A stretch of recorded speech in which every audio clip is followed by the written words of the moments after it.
our State of the U.S. segment tonight, House Intelligence Committee Chairman Congressman Devin Nunes made the bombshell announcement that private communications by President Trump and his transition team had been incidentally collected by the intelligence community. Nunes briefed President Trump on this finding, a move which drew criticism from the committee's ranking member, Democrat Adam Schiff. Schiff said Nunes needs to decide whether he's the chairman of an independent investigation or a surrogate of the White House. With me now to dive into the details, former United States diplomat Jim Jatras. Jim, hi, how are you?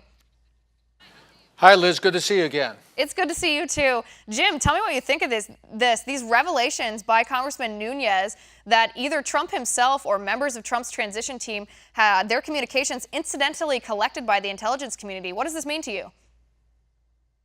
Well, there are a couple things here. One is incidentally collected in the context of listening to whom. I've seen other reports saying it was not to do with collections having to do with Russian contacts. So who supposedly were they listening to that they incidentally picked up these communications? I mean, it's a very strange anyway to have somebody say, oh no, we weren't spying on you. We were spying on this other guy that was talking to you. That's why we collected your data. I mean, that's essentially what we're hearing now. Right. And I'd like to know, and I'm sure there'll be other shoes to drop, what agencies were listening in, whether they're American or foreign, and to whom were they listening that they picked up the Trump communications?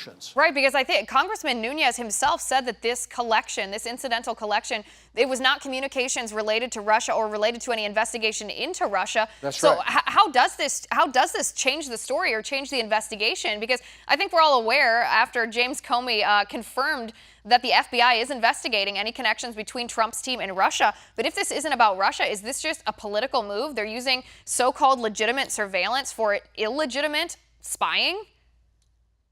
That specter is there. And again, whether it was an American agency or a foreign agency, remember, people forget, on March 1st, the New York Times reported that at least one British and one Dutch agency were listening in to something connected to the Trump campaign. People want to sort of push this out of the picture. When we remember that hearing, the Republicans kept asking, who leaked this information? We know that a crime took place. Are you investigating it? And Comey would not confirm that he was, but he would confirm that he was investigating ties between the Trump people and the Russians when there's no evidence a crime was committed. And you wonder, why then is there an FBI investigation? They're only supposed to investigate when there's evidence of a crime. So this is weird for any number of ways. Right, it is weird. That's a good word for it. It's also complicated because it seems to me that it's gotten to be two separate investigations that came out of one, and they're retangling together again. But the crime here that we know has happened for a fact is the fact that this classified information was leaked to the public, and that is a crime to release classified information. But another part of this that could be a crime is the fact that these names were unmasked. I mean, that's a pretty serious violation of the privacy of American citizens. It makes me wonder, as an American citizen, whether there's more widespread abuse within the intelligence community using their surveillance capacity here. But really, these names, they only should have been unmasked for a very compelling reason, and it doesn't seem like any compelling reason was disclosed to Congress. That's correct. And again, when we talked about the question of an investigation, we heard in the hearing that there are basically 20 officials that would have the ability to mask or unmask these names. Now, presumably there are people further down the food chain, the people who do the transcriptions of the communications that are being intercepted and so forth.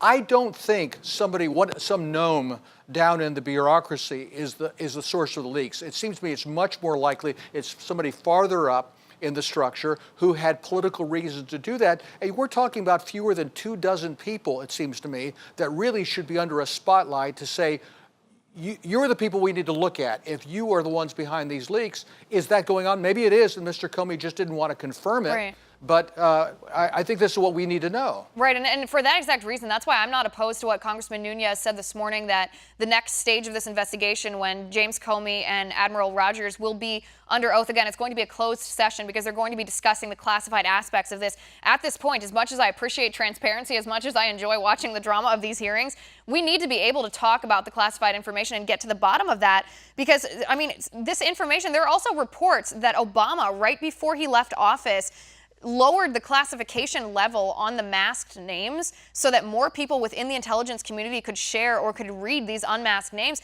And really, it seems to me that begs the question, did he do that on purpose so that more people had access so there'd be a higher likelihood of a leak like this?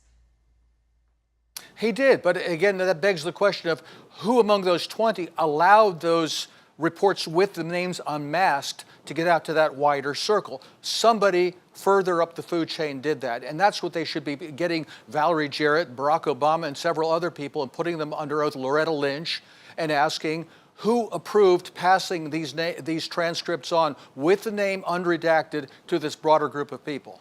Right, and I mean that would be drama that we haven't even seen as of today. I mean, Jim, is that likely at all? Is that even possible to be able to essentially subpoena this level of person up to and perhaps even including a former president? Well, that says something about the state of law in this country, doesn't it, Liz? That if they did subpoena them, would Barack Obama obey that subpoena? I don't think he would. Right, and I guess that goes back to what you and I have talked about many times, and that's the double standard that some people who are so high up seem to be untouchable. Jim, thanks for weighing in on this. This is a very interesting, very strange, very weird investigation. A lot of smoking guns are supposed to be coming out next week, so we'll have to touch base with you again then. Thanks for being here today.